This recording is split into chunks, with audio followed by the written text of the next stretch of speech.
and celebrated the coal industry in this great nation. Order. It being 2 p.m. Questions without notice. Senator Birmingham. Thank you, Mr. President. Mr. President, I just wish to advise the chamber that the Minister for Foreign Affairs, Senator Payne, is detained in international calls that are running slightly over time. Minister Payne wishes to extend her apologies to the chamber.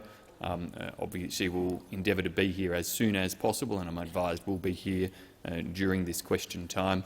If there are early questions for Senator Payne, then I will take them, but otherwise I thank the chamber for the understanding. Questions. Senator Sheldon, remotely. Well, thank you, Mr. President. My question is to the Minister representing the Minister for Health, Senator Colbeck. Can the Minister confirm that less than 15% of Australians aged 15 and over have been fully vaccinated in southwest Sydney, which is one of the lowest vaccination rates in New South Wales? The Minister representing the Minister for Health, Senator Colbeck, remotely. Thank you, Mr. President. Mr. President, the vaccination rollout continues to gather pace, Mr. President, and as of yesterday, over 12 million Australians have had access there have been over 12 million doses of vaccine administered across the country. We continue to work collaboratively with the states to provide more opportunities for more Australians to access the vaccine, and Senator we continue Colbeck, to grow the number. I have Senator Wong on a point of order. Senator Wong. Point of order, direct relevance. It was a very precise question, which simply asked the Minister to confirm a particular fact about southwest Sydney vaccination rates. I have previously ruled that specific questions that are very factual will be interpreted very tightly when it comes to direct relevance. You've reminded the Minister of the answer. I notice I notice he has been speaking for just over 30 seconds, and I will listen carefully to when he turning to the specific nature of the question. Senator Colbeck. Thank you, Mr. President. Mr. President, we continue to provide opportunities for Australians to access the vaccine, and we continue to increase the number of outlets available to Australians to access the vaccine. Senator Wong, on a point of order. Senator Wong. Senator. I repeat, point of order, direct relevance. I repeat my previous point of order and point out that the Minister is ignoring your advice to him. I have been reluctant in my time in this role to do what happens in the other place, to call ministers to the specific nature of a question without a point of order being raised. I don't want to have to start making that habit. I think it interrupts the free flow of debate in the chamber. But, Minister, I am going to ask you to turn to the specific nature of what was a specifically worded question rather than address the general terms of the vaccination policy.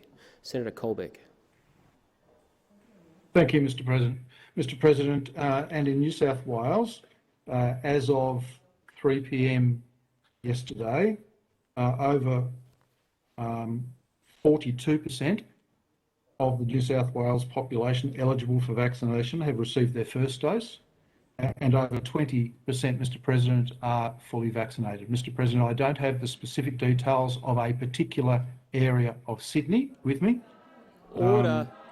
Order. Order. And Mr. President, over the last 7 days, we have administered over 450,000 doses in New South Wales, and as of the 3rd of August, 4,139,773 doses have been administered in New South Wales. As I've said a number of times, Mr. President, we continue to grow the pace of the vaccine rollout. We continue to grow the number of outlets available to Australians to access the vaccine through a number of various different types of Time outlets. for the answer has expired. Senator Sheldon, a supplementary question. Can the Minister confirm that in Logan Bow Desert, one of 11 local government areas in lockdown in southeast Queensland, only 13.2% of Australians are vaccinated, the third lowest rate in the nation? Senator Colbeck. Thank you, Mr. President. And again, I don't have specific details of a particular local government area with me, but Mr. President, to assist the chamber, as at 11:59 on the 3rd of August, there have been 2.387 million doses administered in Queensland. Over 38% of the Queensland population eligible for vaccination have received their first dose, Mr. President, and 19% are fully vaccinated. We continue to work closely with the Queensland Government to provide both vaccines and support the Queensland vaccination program. This week, ending the 8th of August, the Commonwealth will provide Queensland with just under 80,000 doses of Pfizer vaccine, and there will be also 49,600 doses of AstraZeneca and over 47,000 doses Senator of Colbeck, Pfizer time vaccine for the to answer has primary care. expired. Senator Sheldon, a final supplementary question. Thank you, Mr. President. Does the Morrison government take responsibility for such low vaccination rates? Senator Colbeck. Well, clearly, Mr. President, the government is responsible for the vaccine rollout and therefore takes responsibility for the current vaccinations that have occurred around Australia. But as I've said a number of times and to the chamber, and as the government has said on a number of occasions, as the supply of vaccine has increased, so have we included increased the capacity and the availability of vaccine for the Australian people. We have continued to grow the number of vaccines applied to Australians over recent weeks. In fact, the last 2 million vaccines to be administered have taken less than six days on each of those occasions. So the rate of the rollout continues to grow. The number of outlets available for Australians to access the vaccine continue to grow. And we continue to have the objective of making available to all Australians a vaccine who want one by the end of this year. Senator Chandler. Thank you, Mr. President. My question is to the Minister for Women's Safety, Senator Ruston.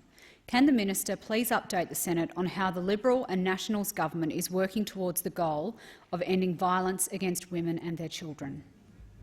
The Minister for Women's Safety, Senator Ruston. Thank you very much, Mr. President, and I thank Senator Chandler for her question on this extraordinarily important subject. The Morrison government is absolutely focused on making Australia a place that is free from violence against women and their children. We demonstrated our commitment to this, ending violence against women, domestic, family and sexual violence against women in the 21-22 budget, where we made the largest ever commitment to women's safety with our $1.1 billion package. This absolutely historic package is a key measure that will contribute to the Towards Zero target that this government is absolutely committed to. Importantly, the package is also a down payment on the next national plan, not only to reduce violence but to end violence against women and their children. And working towards this important goal, the next national plan absolutely must be an ambitious blueprint to stop the rot that is family, domestic and sexual violence across our national landscape. It will not only build on the previous work of the previous national plan, but it will respond to urgent new issues that we're facing today and build a base for emerging issues that are likely to occur into the future. The upcoming Women's Safety Summit on the 6th and 7th of September this year will be a critical step in the development of this new plan. The summit provides us with an opportunity to shine a light on the terrible violence that women from all walks of life experience in Australia. It will discuss key issues of women's safety, including financial security, policing and justice responses, sexual violence and the challenges facing diverse members of the Australian community. The two-day program also includes a series of roundtables that will inform the consultation process as we work towards developing the next national plan. By bringing together a cross-section of Australian community, the voices of all Australians will have the opportunity to be heard. Senator Chandler, a supplementary question. Thank you, Mr President, and thank you, Minister, for that update. Minister, can you please outline the other measures the government is implementing to support Australians who are escaping family and domestic violence? Senator Ruston. Thank you very much, Mr President. Well, we have a number of measures that we're putting in place because we believe, first and foremost, that when women are making the brave decision to escape a violent situation, that they need to have a safe place to go. And that is why we're providing $144 million for the Escaping Violence payment, and we have provided $72.6 million for the Safe Places program across the country. The Escaping Violence program will provide immediate access to funds for women and children when they flee a violent situation, to allow them to pay for such things, whether it might be school fees, a rental bond or the like. As Safe Places funding bolsters the already $1.6 billion that's provided in housing and homelessness funding, to make sure that we have new emergency accommodation to be built specifically for women escaping violence. Safe Places will help nearly 6,500 women and children every year, not just in metropolitan areas but across rural and regional Australia as well. Senator Chandler, a final supplementary question. Thank you, Mr President. Minister, could you please advise how the government is helping to improve responses for victims of sexual violence? Senator Ruston. Thank you very much. Well, recently I visited the Monash University Department of Forensic Medicine, which had received $4.5 million from the government to develop and implement Australia's first accredited training course for health practitioners and frontline workers to improve their responses to sexual violence victims. So participants in the courses that are being run by Monash University will learn how to identify risk factors and respond to disclosures in sensitive and appropriate ways. It's absolutely vital that when someone discloses an experience of sexual violence, their disclosure is handled with care and appropriately. So we believe by arming and training healthcare professionals with the kind of expertise so that they can understand the signs and the symptoms and the risks that are associated with violence, we can assist many, many more people. And I want to take this opportunity to urge anyone who needs support to call 1-800-RESPECT at any time of the day. Senator O'Neill. Mr President, my question is to the Minister representing the Minister for Health, Senator Colbeck.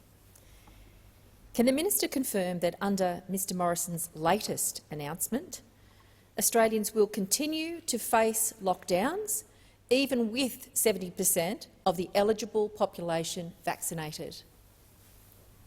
The Minister representing the Minister for Health, Senator Colbeck.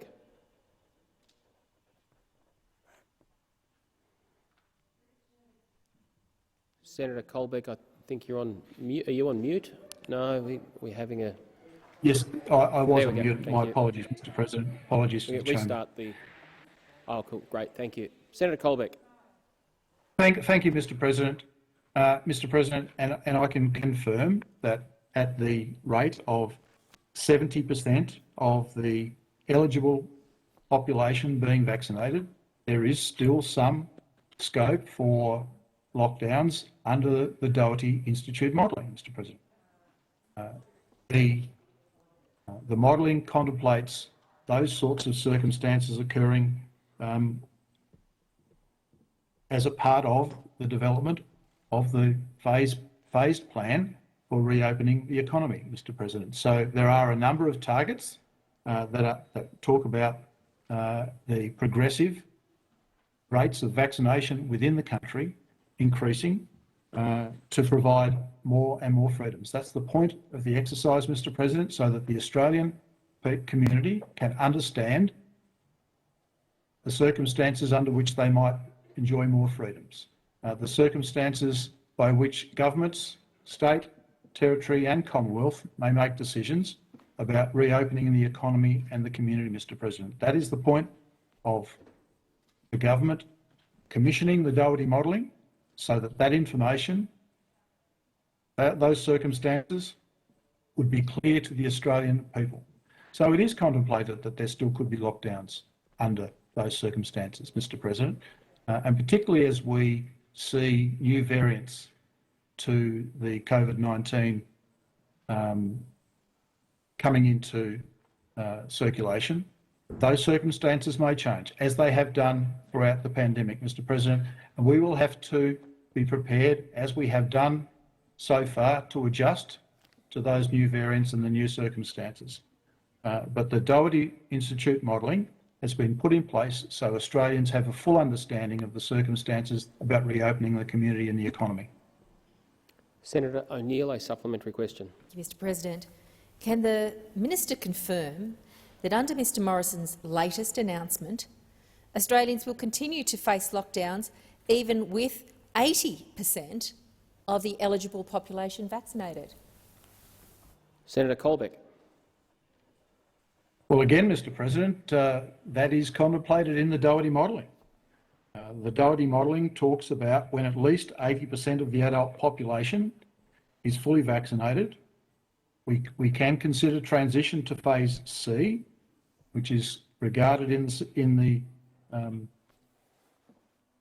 plan as the vaccination consolidation phase. Measures may include minimum ongoing baseline restrictions adjusted to minimise cases without lockdowns and highly targeted lockdowns only.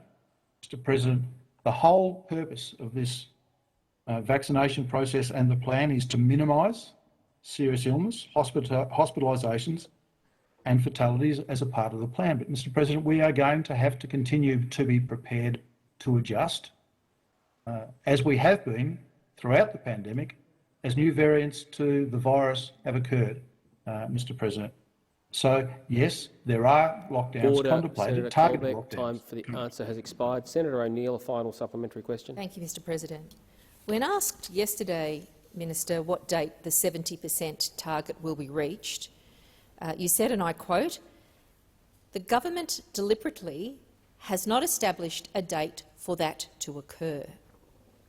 Why is the Morrison government keeping Australians in the dark? Is it because Mr Morrison doesn't want to take responsibility for meeting his own targets? Senator Colbeck. Well, Mr. President, I completely reject the insinuation by the question. Mr. President, we want all Australians to front up and get vaccinated as soon as possible.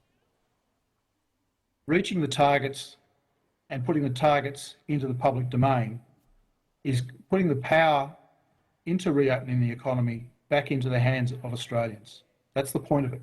Australians can understand what the thresholds are for the reopening of the economy, and they can then work towards meeting the targets. Our responsibility, Mr. President, the responsibility of the government, is to make available the vaccine and make available as many as possible outlets for Australians to access the vaccine. That is our responsibility, Mr. President. So we deliberately haven't set a target. We make no apology for that. But Australians now know the circumstances. Senator Colbeck. Time for the answer has expired. Senator Hanson-Young. Mr. President, my question is to Senator Birmingham representing the Prime Minister. Last week, Sky News was banned from YouTube for spreading COVID-19 medical misinformation. Sky is broadcast on subscription and free-to-air television. What is the Morrison government doing to prevent the spread of COVID misinformation on our TV screens? And what's the role of the government's television and media regulator? Minister representing the Prime Minister, Senator Birmingham. Thanks, Mr. President. I thank Senator Hanson-Young for her question. The provision of accurate information in relation to all health matters, but particularly in relation to COVID-19 and the COVID-19 vaccine rollout, is particularly important. The government is investing in communications to ensure that accurate, timely information is provided to Australians to give them reassurance about the facts around the COVID-19 vaccine availability, about the safety and efficacy of COVID-19 vaccines as well. Those information measures that the government undertakes are important means of communicating with the Australian people, along with, indeed, the support provided by many, be they by many in the media, be they by many in public life. Even people like the member for Maribyrnong, I note, have been quite vocal in their information provision in relation to vaccines, including the AstraZeneca vaccine, and I welcome that. Mr. President, obviously our media regulators are empowered under Australian laws to act where necessary. They have clear processes in place in relation to the way in which they respond to complaints, conduct investigations and respond to such matters. Those processes don't involve political interference, but I am happy to seek any further information in terms of actions those regulators may be taking that could be provided to the chamber. Senator Hanson-Young, a supplementary question. Thank you, Mr. President. Senator Rennick and George Christensen MP, both members of the Morrison government, have made several statements that have been flagged by online platforms like Facebook because they contradict medical advice and undermine medical experts. What is the Prime Minister doing to stop the spread of COVID misinformation from those sabotaging his own health response? Senator Birmingham. Thanks, Mr. President. Thank you, Mr. President. And Mr. President, as I indicated before, the government takes very seriously the importance of ensuring accurate, timely information is provided to Australians, providing them with reassurance about the COVID-19 vaccines, the safety, the efficacy of those vaccines. I restate in this place the very thorough process that Australia went through. Unlike other parts of the world where there were emergency listings that shortcut regulatory approvals, in Australia we went through the thorough processes of the Therapeutic Goods Administration to ensure the safety of vaccines. In this country, we've developed the type of modelling that you've heard from Senator Colbeck outlines very clearly the efficacy of those vaccines. The fact that be they the Pfizer vaccine or the AstraZeneca vaccine, they reduce the rate of serious illness and indeed death by up to 90% for each of them. Senator Birmingham. Senator Hanson-Young, a final supplementary question. Thank you, Mr. President. YouTube has a policy that it, quote, doesn't allow content that spreads medical misinformation about COVID, that contradicts medical information about COVID-19 from local health authorities or the World Health Organization. It seems that YouTube has higher standards for facts and truth than this government. What are you doing to stop those sabotaging your health response who are members of your own government? Senator Birmingham. Well, Mr. President, I make clear that false information shared online can create public confusion. It can be harmful and can create difficulties for vulnerable people in our community. That's why, as a government, we've developed a code of practice on disinformation and misinformation. It's why, indeed, we have regulatory processes in place that I spoke about before, and as I indicated, I will bring back to the chamber any information in terms of regulatory actions underway. Senator Askew. Thank you, Mr. President. My question is to the Minister for Government Services, Senator Reynolds. Could the Minister describe how the Services Australia is supporting Australians in the current lockdowns? The Minister for Government Services, Senator Reynolds. Thank you very much, Mr. President, and I thank Senator Askew for that question. And indeed, I'm delighted to answer this question. Services Australia is truly the engine room of government support to all Australians. Throughout this pandemic, the Morrison government has ensured that services are delivered seamlessly and efficiently when and where they are needed most by Australians. We've quickly and efficiently bolstered the Australian Immunisation Register and MyGov. We've applied fast-moving Centrelink payment changes and supported much-needed telehealth items through the MBS. We've also paused debt raising and recovery in lockdown areas of New South Wales and Queensland. But when we make policy decisions, it's Services Australia that are on the receiving end of thousands, in fact hundreds of thousands of claims, phone calls and questions. They're setting and now regularly breaking their own records for social security and welfare telephony and processing channels, and also now for digital claims. This year, in the past 2 months alone, they have approved over 1.4 million COVID disaster payments during these current lockdowns, totalling $1.33 billion, and they're supporting over 900,000 Australians. Yesterday alone, more than 1,600 income support customers in New South Wales who have lost more than 8 hours' work applied for the additional support payment. Colleagues, Mr President, there are so many ways to serve our nation, be they in or out of uniform.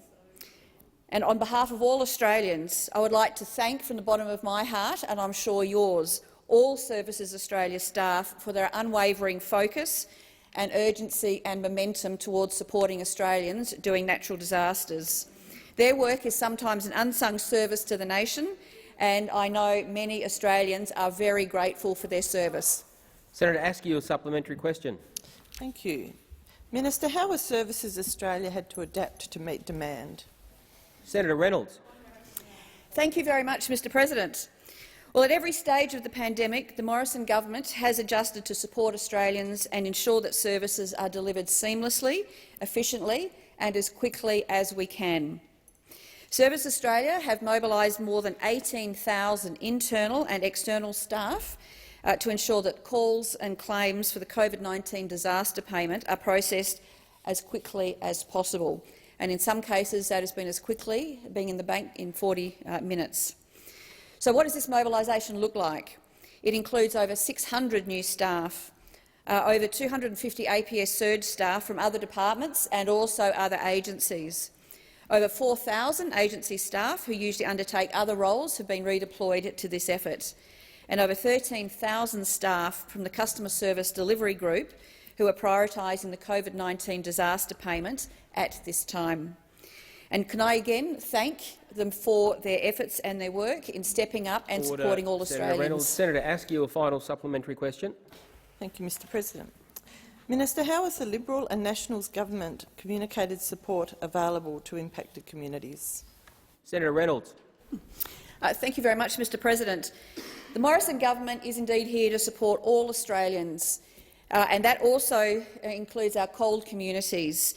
And we do understand the challenges faced by many of these communities, particularly in Western Sydney at the moment. Our government, through Services Australia, is ensuring that information is available and support is accessible to all Australians, with content now translated into 63 different languages to help many of those communities. Multicultural service officers are also working directly with the community, and also they do in-language interviews have been made available to provide information about this payment. The payment is available to Australian residents and eligible working visa holders who meet the eligible criteria. People can also call 131 202 to talk to Services Australia in languages other than English. Senator Gallagher. Thank you, Mr President. My question is to the Minister representing the Prime Minister, Senator Birmingham. In his announcement on the 2nd of July, during the Delta outbreak in Sydney, Mr Morrison declared that in Phase B, and I quote, "Lockdowns would only occur in extreme circumstances." Given Mr Morrison's announcement last Friday, can the Minister confirm this statement is no longer true? The Minister representing the Prime Minister, Senator Birmingham. Thanks, Mr President. Mr President, as all senators and all Australians have the opportunity following the release of the Doherty Institute modelling yesterday, people are able to see both the content of that modelling, the way in which the modelling outlines the impact of different vaccination levels on expected rates of transmission and on expected rates of contraction of COVID-19 and on the seriousness of the consequences of that and how that shifts at different levels of vaccination across the population. It also outlines different phases of restrictions that could be applied at those different rates. It is correct, Mr President, that in terms of the different phases of moving through, variations in terms of the types of restrictions that may be necessary at different levels were made to make sure that we could have an appropriately staged approach at the different levels of vaccination through the modelling. This, Mr President, is entirely consistent with an approach of seeking to follow scientific and medical advice in the handling of the pandemic. Mr President, what the government has done in terms of seeking to chart a pathway of reopening is listen to that scientific and medical advice. And we're one of the few countries in the world to have had the opportunity to be able to take that advice and adapt policy along the way according to that advice and information, some of the best practice in the world, and one of the few countries in the world to have that opportunity to do so. And that is because, as a country, notwithstanding the many difficulties and uncertainties in responding to a global pandemic, we have been in a position where lives have been saved, where we have been able to act in accordance with advice, and where we are able to make sure that we get it right before we move to those next stages. Senator Gallagher, a supplementary question. In his announcement on the 2nd of July, in the midst of a Delta outbreak, Mr Morrison declared that in Phase C there would be, and I quote, no lockdowns. Can the minister confirm that this is not true and that in Phase C Australians will in fact be subjected to more lockdowns in a whole range of circumstances?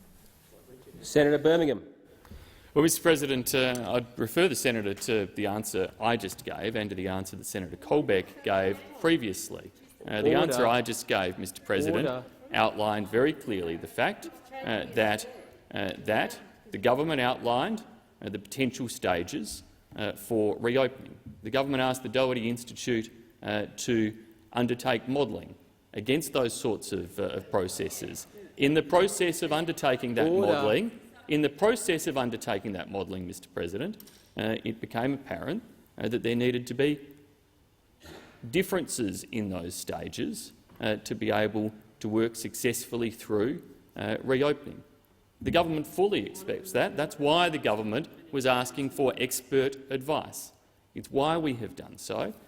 Now, as Senator Colbeck said before, the advice as published makes clear that in the third phase, limited, targeted lockdowns may be necessary in certain extreme circumstances, and that indeed is there in that public advice. The answer has expired. Senator Gallagher, a final supplementary question. Thank you. I do have one. Last year, Mr Morrison and his ministers consistently criticised the Victorian lockdown, and this year he has gone from urging Victoria to lift restrictions and commending New South Wales for not going into full lockdown in June, to declaring in July that, and I quote, lockdowns are absolutely necessary and there's no other way through. How can Australians possibly believe a word Mr Morrison says? Order. Senator Birmingham. Thanks, Mr President. Sometimes when I stand here and look opposite, I'm not sure whether I'm seeing a whole world of Nostradamuses across from me, or people who just think that they have the wonderful benefit of 2020 hindsight. But Mr President, you know, a very obvious point that was missing from Senator Gallagher's question was any recognition of the reality of the existence of the Delta variant. 100%, a 100% increase in the transmissibility of COVID-19 is a factor in relation to the Delta variant. Having it change that results in a 100% increase in the potential rate of transmission. Gallagher on a point of order. Order. I can barely hear Senator Birmingham. He does have a loud voice. Senator Gallagher on a point of order. Thank you. The Leader of the Government is misleading. I did mention the Delta outbreak, Mr That's President. Not a point of order, Senator Gallagher. It's misleading to say that. There's an opportunity to debate answers after question time. We've got senators operating remotely. I ask again for the courtesy of the Senate to allow them to hear it, because if I can't, they can't. Senator Birmingham. No, Mr President, the fact is the circumstances we face now are quite different to the circumstances we faced as a country 12 months ago. At the time of the Victorian lockdown last year— Senator Watt, order on my left. Senator Pratt, Senator Watt, your leader's on her feet. Senator Wong on a point of order. Point of order, direct relevance. I would point out that this question does relate to comments made when the Delta variant was already in place in Sydney. Senator Wong, order. Order. Senator Wong, please. It was a very broadly worded question. The minister is entirely in order in answering it in these terms. I am going to ask for silence. I do not want to have to stand or interrupt question time further. Senator Birmingham. Simple point, Mr President, is when the facts and the evidence change, we have been willing to change with the facts and the changes in evidence. And those opposite would be the first to criticise us if we didn't. Order. Senator Patterson. Senator Pratt. Senator Wong. Senator Patterson. Thank you, Mr President. My question is to the Minister representing the Minister for Energy and Emissions Reductions, Senator Selja. Can the Minister update the Senate on how the Liberal and National Government is delivering a technology, not taxes, approach to reduce Australia's carbon emissions while also securing our energy needs and making electricity more affordable? The Minister representing the Minister for Energy and Emissions Reduction, Senator Selja. Thank you, Mr President. And our government is absolutely committed to a technology-led approach to reducing emissions and securing affordable and reliable energy for Australian households and business. Now, we know that those opposite believe that taxes are always the answer, but we don't agree. We have a different approach, and I'm pleased to advise the Senate that our approach is working. Now, I'm hearing from George again. It's hard to hear him though through the mask, so I'll do my best to push on. Australia's emissions are now lower than in any year under the previous Labor government. And at the lowest level since 1990, we've reduced emissions by 20% on 2005 levels, and we're on track to meet and beat our 2030 commitments. Now, emissions in the NEM have fallen to their lowest level since records began, and our technology, not taxes approach has seen a record 7 gig of new renewable capacity installed last year alone. Now, Australia now has the highest total amount of solar PV capacity per person in the world. Of course, we still have no idea what Labor's 2030 emissions target is. We just know that whatever the problem, taxes are always Labor's solution. It is in their DNA. So on this side, we understand that to continue to drive down emissions while securing our economy from the COVID-19 pandemic, we need to tap into the expertise of agencies we already have, like ARENA, to support Australian innovation. And that's why we've introduced updated ARENA regulations after the Labor-Greens coalition voted against investment in clean and low emissions technology. Now, we will enable ARENA to invest in the 5 priority low-emissions technologies identified in the Technology Investment Roadmap: clean hydrogen, carbon capture and storage, long-duration storage, green steel and aluminium, and healthy soils. All things it seems that the Labor Party and the Greens are against, and the 1,400 jobs that would come with them. We have a very different approach, and it is on stark display when we vote on these Senator Patterson, a supplementary question. Thank you, Mr President. Can the Minister update the Senate on why it is so critical for Australian businesses and households that we pursue a technology and not taxes approach when it comes to meeting Australia's energy needs? Senator Selja. Well, thank you. Thanks, Senator Patterson. We know that it's technology, not taxes, that will drive down emissions, while at the same time creating jobs and ensuring we have the affordable, reliable energy we need. And that's why we've introduced these new ARENA regulations to enable more investment in the technologies identified in the investment roadmap, the technologies we need to ensure reliable and dispatchable power. Yet Labor and the Greens want to block these investments in clean energy technology and the jobs they will create. It's hard to comprehend, but it is happening. So perhaps it's time the Leader of the Opposition, instead of sneaking into coal mines in Queensland, should take the advice of the member for Hunter, who last week said Labor should just back whatever the government puts on the table. To do otherwise is to suggest we are not genuinely committed to action on climate change. Well, the member for Hunter is right. The member for Hunter is right, and the Leader of the Opposition is wrong, because Labor doesn't support technology because they simply want has expired. Senator Patterson, a final supplementary question. Thank you, Mr President. Can the Minister outline what measures the government is carrying out to deliver affordable, reliable and more secure energy, and is he aware of any risks to this approach? Senator Selja. Well, thank you. And there are serious risks to our technology, not taxes plan to deliver more affordable and reliable energy for all Australians, while at the same time reducing emissions, and most of them are over there. Now, by teaming up with the Greens to block ARENA's expansion, Labor is saying no to investment in the same low emissions technologies they claim to support. They voted for higher emissions fewer jobs and less funding for ARENA, and apparently will do so again unless common sense prevails. The Labor Party doesn't know where they stand on technology, but we all know exactly where they stand on taxes. Taxes are Labor's track record. Now, the member for McMahon, of course, when he was in government, he increased the carbon tax. It wasn't high enough. He increased it. We all remember his housing tax, his car tax, his retiree tax. The choice is clear. There are only two ways to reduce emissions, and if it isn't technology, it's taxes. Senator Patrick. Thank you, Mr President. My question is to the Minister representing the Minister for Agriculture in Northern Australia, Senator McKenzie. In September 2018, the government launched the National Forest Industry Plan, a commitment to Australia's timber industry and an investment in Australia's future. It included a commitment to plant 1 billion new plantation trees.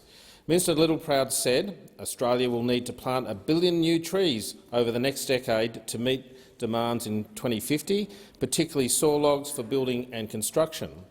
Now, is there an implementation program for this plan?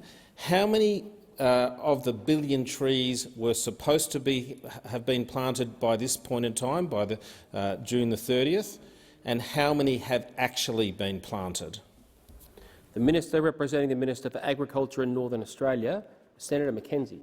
Well, thank you very much, Mr President. I thank the senator for his question and for the notice he gave that allowed me to get the most up-to-date advice on this topic, and I'd like to thank Senator Duniam for that. I want to say how vital the forestry industry is. I'm from a timber town, Marysville, in Victoria, and it underpins the lives and livelihoods of so many Australians, whether it's in my own home state of Victoria, the Green Triangle, in your home state of South Australia, or along that western border, or the southwest slopes of New South Wales, or down to the fantastic timber industry of Tasmania. Forest products are an integral part of so many rural economies. After all, timber is the ultimate renewable resource. Beautiful, natural, strong and replantable. It surpasses none other. Not to mention to the benefit of the environment regarding carbon sequestration. The Liberal National Government is committed to working with landholders, businesses, state and territory governments and industry to grow the forestry industry and the Australian plantation estate. We, unlike those on the other side, except perhaps Senator Ciccone, absolutely want to grow this industry, grow the number of people it employs, grow what we believe is a renewable and sustainable industry for us that is also good for the environment. We'll always listen to their views, and that's why we partner with them. It's important that we do acknowledge the issues we've faced. Timber supply shortages are affecting countries worldwide, and Australia is no exception. McKenzie, I have Senator Patrick on a point of order. Senator Patrick. On relevance, I did ask for the number of trees that were supposed to have been planted and the number of trees that have actually been planted. They were the points at the end of the question with a preamble. I'll listen carefully to the minister. You reminded the minister of that part of the question. Senator McKenzie. Thank you.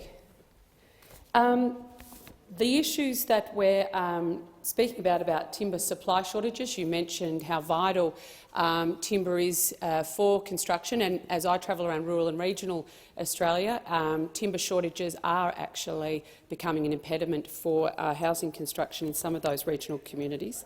And so we're no exception. There is a worldwide shortage of timber.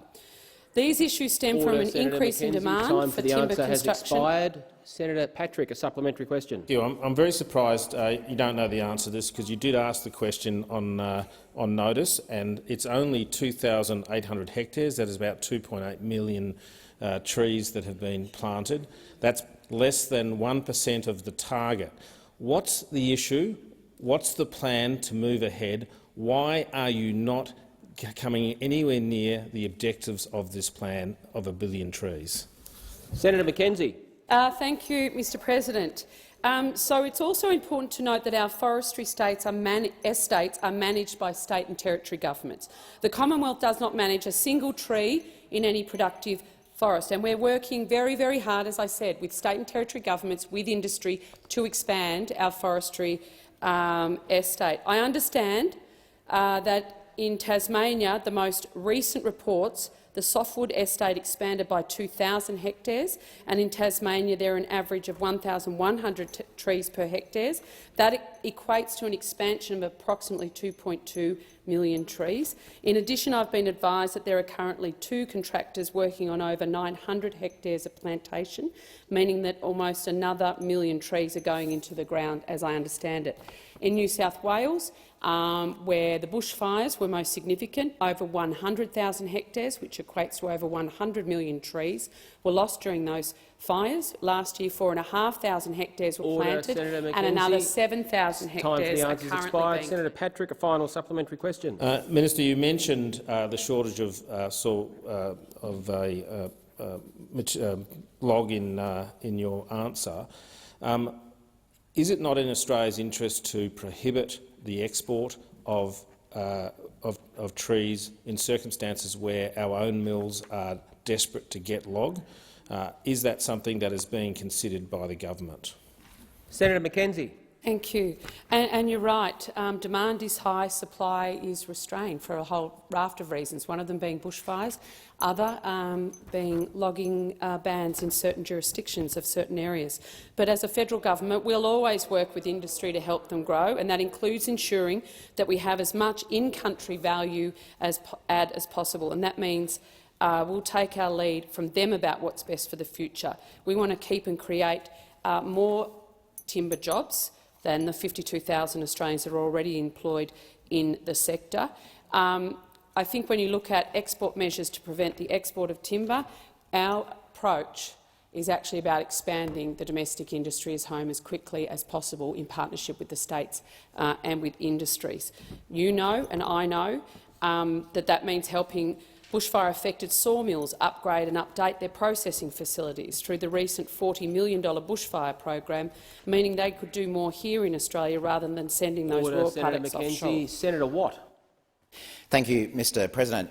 My question is to the Minister representing the Prime Minister, Senator Birmingham, and I note the answers Senator Birmingham gave to Senator Hanson-Young's questions earlier. In an episode of Steve Bannon's War Room, Coalition Senator Canavan criticised the public health advice of governments, including his own, stating that even if they released full public health advice, it would be a, quote, dog's breakfast. Senator Canavan has also repeatedly called to end the lockdowns on social media as recently as the last 2 days. Does Mr Morrison agree with Senator Canavan? The Minister representing the Prime Minister, Senator Birmingham. Thanks, Mr President. Well, I've not seen, I'm not sure I've actually even heard of the podcast that you're speaking of, Senator Watt, but in terms of at least the remarks as you characterise them, the answer is no. Senator Watt, a supplementary question. On the 18th of July, Coalition Senator Rennick shared and endorsed an article on Facebook challenging the TGA's approval of an unnamed COVID vaccine described as, and I quote, an experimental gene therapy vaccine with plummeting efficacy, significant short-term safety signals and unknown long-term side effects. Does Mr Morrison agree with Senator Rennick, and will the government's code of practice on COVID disinformation apply to its own MPs and senators? Senator Birmingham. Mr President, the government has complete confidence in the work of the TGA and backs it completely. Senator Watt. Order. Senator Watt, a final supplementary question. Well, I'm glad Senator Birmingham backs the TGA more than he backs his own MPs.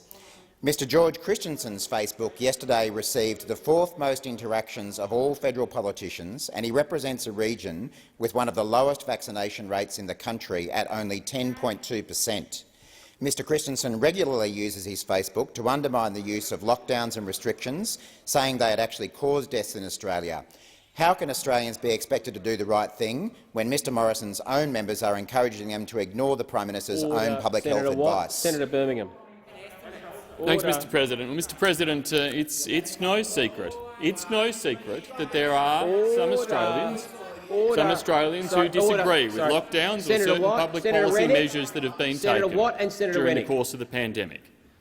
However, Mr President, it is clear that the government wants as many Australians as possible to get vaccinated. And in terms of Australians, I thank them for the fact that they are responding in record numbers to the request to get vaccinated. They are responding in record numbers, with yesterday some 213,947 Australians turning out to have another dose of vaccine administered. Those numbers have driven the total number of vaccine doses administered to more than 12.8 million across Australia. They've got us to the point where some 42% of all eligible Australians over the age of 16 have had their first Senator dose. Wong on a point of order. Point of order, direct relevance. This goes to Mr Christensen. At what point are you going to actually deal with him? Senator Wong, the point of order. I'm not sure if that was a point of order, because the last part of the question was a very broad one, and I think the minister's got a lot of discretion in answering it and remaining directly relevant. Senator Birmingham is in order.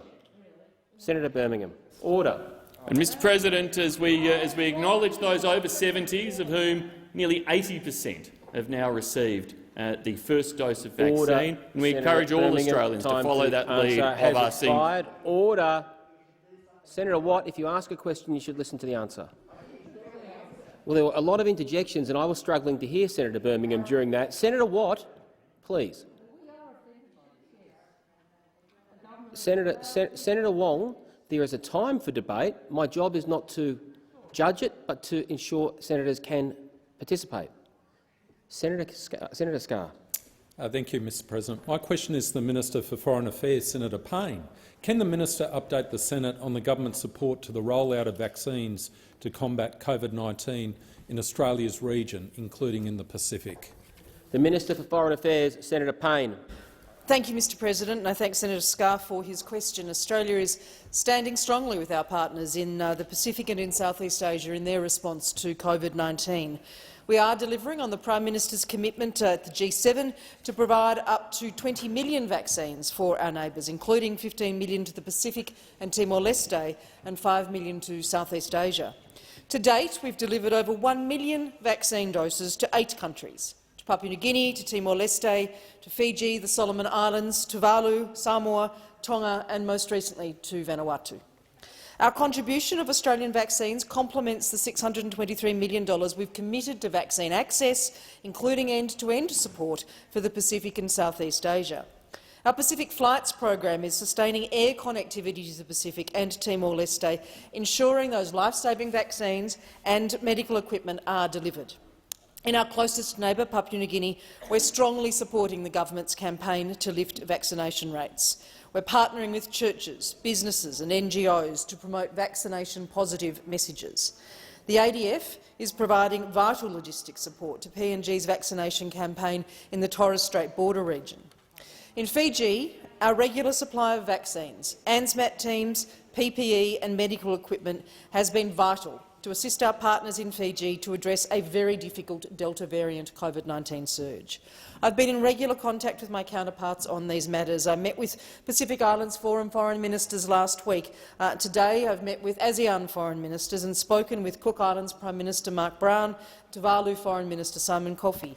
Our assistance through these vital partnerships is genuinely saving lives and genuinely helping to stem very, very lethal outbreaks. Senator Scarr, a supplementary question. Thank you, Mr President. Can the minister advise on the broader support Australia is providing to our region to strengthen health security?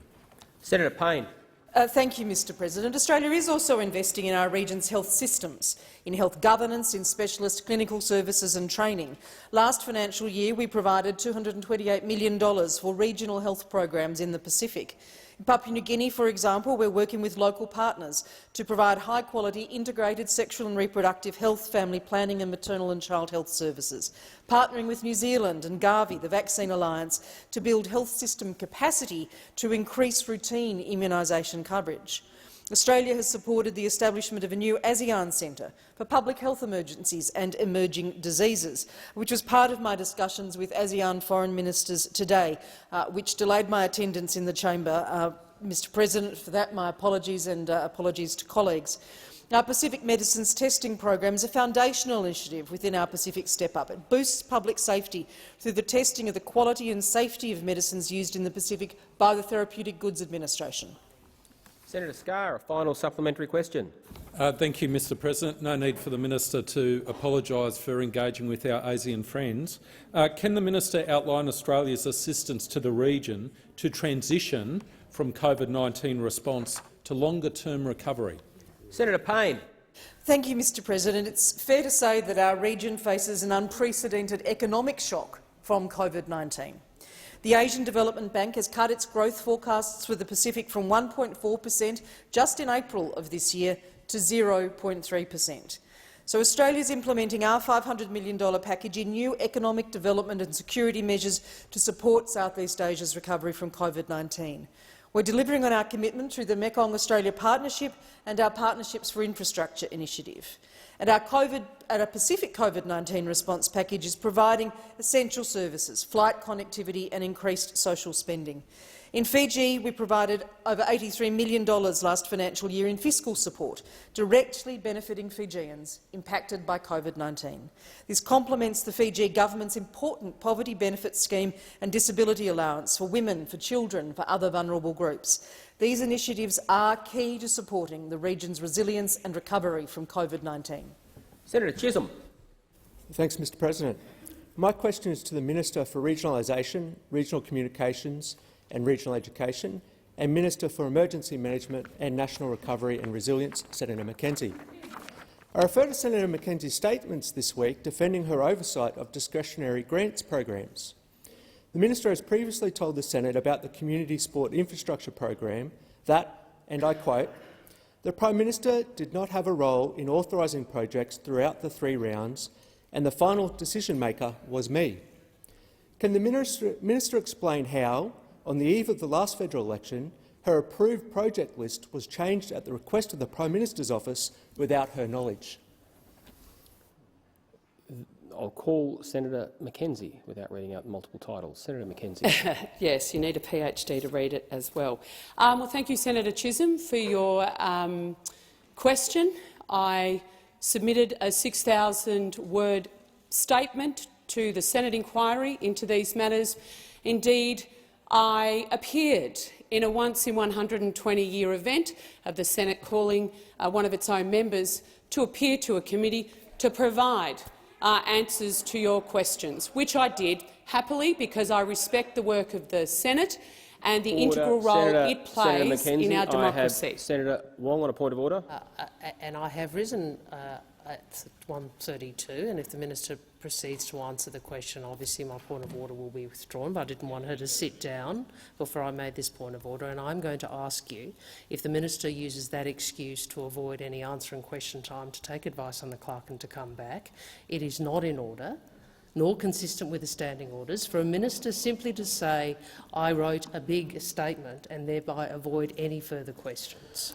I will take further advice on this. I always am happy to, and to come back to senators individually or collectively. The question is in order because it refers the minister to a previous statement that is within the standing order. However, a minister, in my view, can refer to a previous statement in answering that without necessarily detailing what is in that statement. If I have any change to that advice, I will report it to the senators involved individually or to the chamber if it is of grave interest. Senator Mackenzie.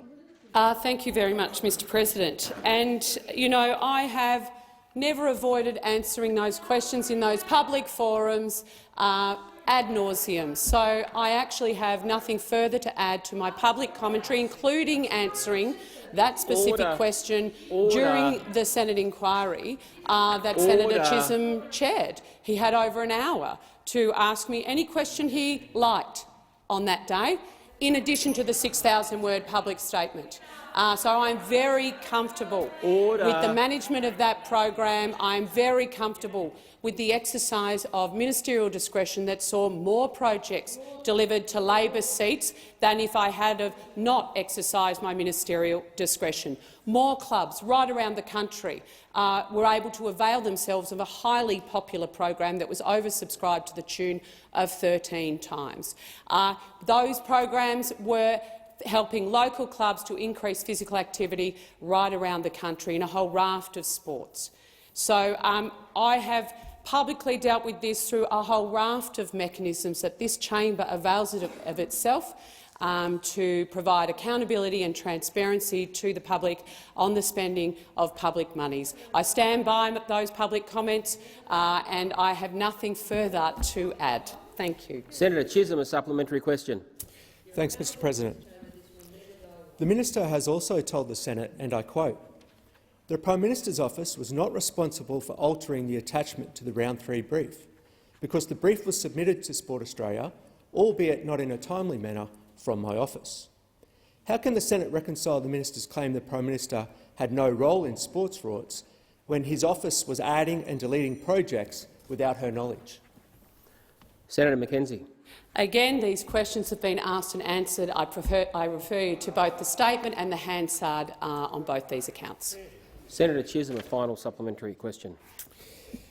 Given the minister yesterday listed a number of grants programs in her new roles that she is now the decision-maker for, will she ensure the Prime Minister's office does not repeat the previous practice of altering the minister's grant decisions?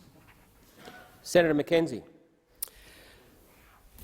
I have a raft of grant programs under my authority and discretion, as is appropriate as a Minister for the Crown. I will actually undertake my role as a Minister for the Crown, as a senator, with personal integrity and intent, and ensure that I fulfil my duties in accordance with both the ministerial standards and the way I've conducted myself throughout my career. Wong, point of order. The question didn't go to this minister's appropriateness, on which we all have very different views. It went to whether or not she was going to ensure the Prime Minister's office did not repeat their previous practice of altering her grant decisions. You've restated the question. The minister's been talking for 21 seconds. If the minister is limiting her comments, as I believe she is, to her administration of the programs, I can't go to the point of actually directing her how to answer a question. She is being directly relevant. There's an opportunity after question time, as I repeat, for debate of questions and answers. Senator McKenzie. Thank you. Once again, I take full responsibility for all decisions made as a minister both then, and I will continue to do so. Senator Birmingham. Thanks, Mr President. Mr President, I ask that further questions be placed on notice.